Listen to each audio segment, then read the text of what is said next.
then disappeared. You've probably never heard of her, but at one point, she sold more books than Shakespeare and the Bible. Barbara Cartland published 723 books, sold over 1 billion copies, wrote 5 novels a month at her peak, once outsold the Bible, and today, most people don't even know her name. Here's how the world's most prolific romance writer conquered publishing, then vanished from literary memory. Born in 1901, Barbara Cartland grew up in Edwardian England, where women were taught to marry well, not write books. But Barbara, she was different.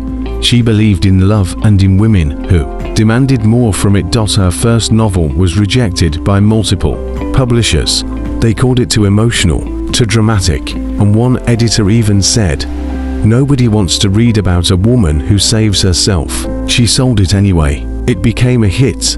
Cartland had found her lane: big emotions, bold women, and endings where love didn't just conquer, it transformed. And then she did something no one expected.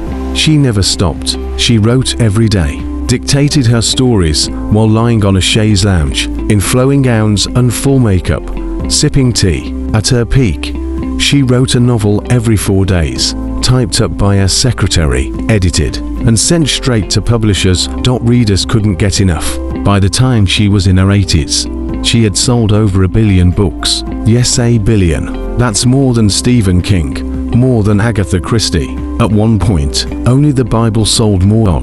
She became the queen of romance, but critics never took her seriously. They called her books formulaic, fluff, and unliterary. Because she wrote for women, about women, with unapologetic passion.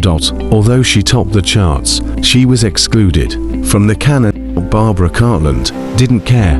She wrote for the shop girls, the single mothers, the grandmothers, women who needed escape, hope, and the fantasy of being chosen. She said, "I give women back their dreams. That was enough for me."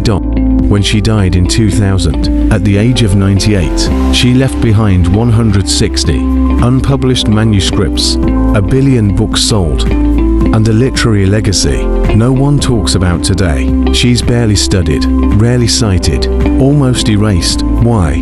Because she made it look easy, because she was too pink, because she gave women what they wanted, and the world never forgives that. But Barbara Cartland changed publishing forever.